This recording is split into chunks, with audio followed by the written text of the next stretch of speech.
យុដាមអភិសន្តិបណ្ឌិតសសុខាលើកទឹកចិត្តសិស្សជាប់នឹងធ្លាក់បាក់ឌុបនៅព្រៃវែងបន្តចាប់យកក្តីស្រមៃលើវិថីសិក្សាច្រើនជំរឿសទៀត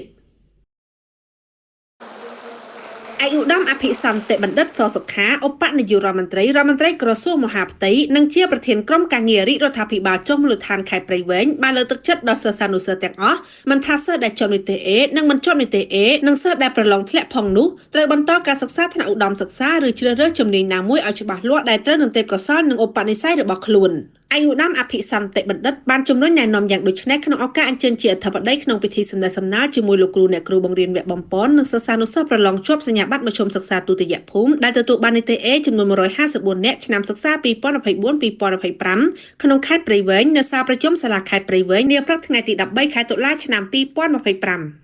បើតាមអាយុដំអភិសន្តិបណ្ឌិតលទ្ធផលនៃការប្រឡងកន្លងមកនេះនឹងតទៅមុខទៀតក្តីទោះបីជាប់ឬធ្លាក់គឺមិនទាន់បានកំណត់នូវជោគវាសនាឬអនាគតរបស់ខ្លួនបានឡើយប្រសិនបើមិនមានការព្យាយាមតស៊ូបង្កើនសមត្ថភាពក្រេបយកចំណេះដឹងបន្ថែមដើម្បីអភិវឌ្ឍខ្លួននិងសមស្របទៅតាមទីផ្សារការងារដែលកំពុងត្រូវការនាពេលបច្ចុប្បន្នក្នុងឱកាសនោះដែរអាយុដំអភិសន្តិបណ្ឌិតក៏បានឆ្លៀតថ្លែងអំណរគុណភាគីពាក់ព័ន្ធដែលបានចូលរួមពង្រឹងគុណភាពអប់រំនៅខេត្តព្រៃវែងជាពិសេសការបង្រៀនបំពេញពីសំណាក់លោកគ្រូអ្នកគ្រូស្ម័គ្រចិត្តដែលទទួលបានការគាំទ្រពីសហភាពសហព័ន្ធយុវជនកម្ពុជាខេត្តព្រមទាំងការជំរុញបន្ថែមពីឪពុកម្ដាយអាណាព្យាបាលនិងការស្វ័យសិក្សាស្រាវជ្រាវដោយខ្លួនឯងរបស់សិស្សានុសិស្សអាយុដំអភិសន្តិបណ្ឌិតបានមានប្រសាសន៍ទៀតថាផ្លែផ្កានៃការអប់រំបណ្ដុះបណ្ដាលដល់សិស្សគ្រប់កម្រិតចាប់ពីថ្នាក់មត្តេយ្យរហូតដល់ការសិក្សាថ្នាក់បរិញ្ញាបត្រអនុបណ្ឌិតនិងបណ្ឌិតព្រមទាំងការចាប់យកមុខជំនាញផ្សេងៗរបស់សិស្សនិស្សិតរួមទាំងសិស្សមិនជាប់បាក់ឌុបគឺជាក្តីប្រាថ្នារបស់រាជរដ្ឋាភិបាលទាំងនីតិកាលមុនក្រោមការដឹកនាំរបស់សម្ដេចតេជោហ៊ុនសែនអតីតនាយករដ្ឋមន្ត្រីនិងបច្ចុប្បន្នក្រោមការដឹកនាំរបស់សម្ដេចមហាបវរធិបតីហ៊ុនម៉ាណែតនាយករដ្ឋមន្ត្រីនៃកម្ពុជាដោយមានកំណត់ក្នុងយុទ្ធសាស្ត្រចតុកោណនិងបន្តមកដល់បច្ចុប្បន្នគឺយុទ្ធសាស្ត្របញ្ចកោណ